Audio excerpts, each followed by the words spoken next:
about filtration. What are you doing with filtration? What is the purpose of it? Removing the low energy photons. Okay, removing low energy photons, and we can also describe those as what type of wavelength? Long wavelength. We could also describe it as high or low frequency. Low frequency, exactly. So filtration is going to remove low energy, long wavelength, low frequency photons, however you want to look at that. And the reason why we want to get rid of those is because they're more apt to lead to which interaction? Photoelectric, which is the one that's bad for our patients. Remember, photoelectric is the one that simply gets absorbed in the tissue in our patients, and therefore it's not a real good thing. So getting rid of those low energy photons gets rid of the coherent as well, exactly.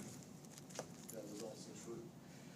So we said that there could be quite a few different things that a filter can be made of, but they're all kind of compared to what specific type of aluminum? Aluminum, exactly. So we compare any type of filtration we've got to aluminum, and that's why when we measure filtration, we give those values in millimeters of aluminum equivalents. One other thing is filtration is also known as blank of the beam, hardening of the beam. All right, so aluminum is the standard, but there's different materials that you can use. Filtration can also be measured in a what's called a half value layer. Anybody tell me what a half value layer is? The amount of filtration needed to reduce the beam by half its original value. Okay, so you're going to, the amount of filtration you're going to need to remove the quantity or intensity of the beam by 1/2 its original value. If I wanted to reduce the beam to 25% of its original value, how many half value layers would that take? 2, exactly. And just keep dividing that. If I ask you 12.5, it's going to be 3. 6.25 is 4, so on and so forth. You're going to have a couple problems based on that, which are generally inherent filtration. Where do we find inherent filtration? Tube in the tube housing, exactly. So if you take everything that's associated with that, your glass, your oils, everything that's associated with inherent filtration, it's usually going to be about how much total filtration? 0.5 to 1.0 millimeters of aluminum equivalents. And that number will increase as what happens? The tube age. Tungsten anode is used. Okay, as the tungsten is vaporized or as the tube ages, that number will actually increase. You're going to add more inherent filtration as your tube ages. Okay, so added filtration, what's our main source of our added filtration we talked about yesterday? Collimator device, exactly. Collimator device, specifically the silver mirror, the shutters, those things are your main source of added filtration. We also talked about a couple other different types of filtration. Compound filter. What was a compound filter? Anybody remember? Do the layers of the atomic number towards the tube and then the lower towards the patient. Very good. And do we use that in diagnostic imaging? No, that's nuclear. Radiation therapy. Radiation. All right, so compound filter. They give you an example in the book, which I didn't talk about yesterday, called a Thorius filter, which has tin, copper, and aluminum in that order, tin being closest to the tube, copper next, and then aluminum, so you go by highest atomic number up at the top, then the next highest, then the lowest.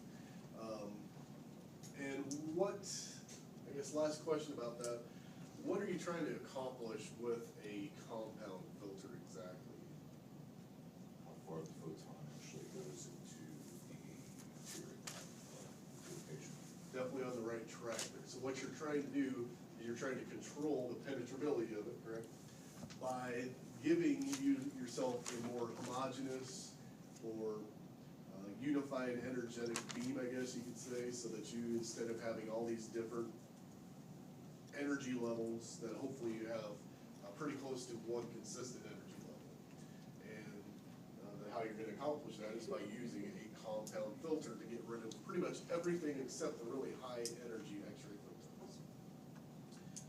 And again, if you get into radiation therapy, you'll learn much more about that. But one filter that we do see once in a while, although not very often used in diagnostic imaging, and it solves the issue of unequal densities. What do we call that? Compensating filter, exactly. Okay, what were the two main types of compensating filters that the book talked about? Wedge and a trough. Okay, wedge filter is going to be used for what body part specifically? Okay, foot. And you want the thicker part of the wedge under which portion of the body? Over the thicker portion over the heel. Or the toes. The toes, yes. So the thicker portion of the wedge over the toes, or the thinner portion of the body. The trough filter, where do you want the thicker portion of that placed?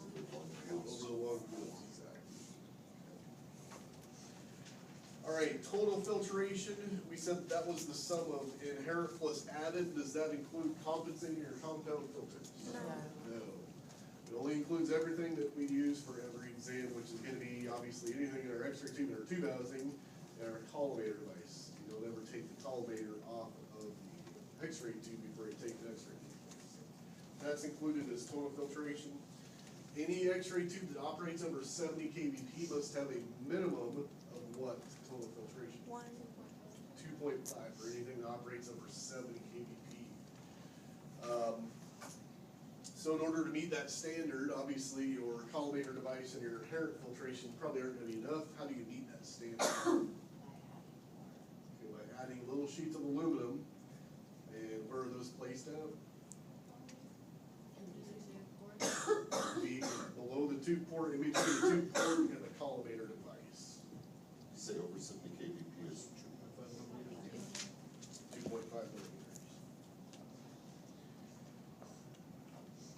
Okay, and the last thing we talked about in the filtration chapter, the fact that even though we have to increase our MAs when we add filtration, we still get a net decrease in patient dose because we're still removing more of those low energy photons. But with that said, when you add filtration, you're gonna have to do what with your MAs? Increase them to maintain the exposure density.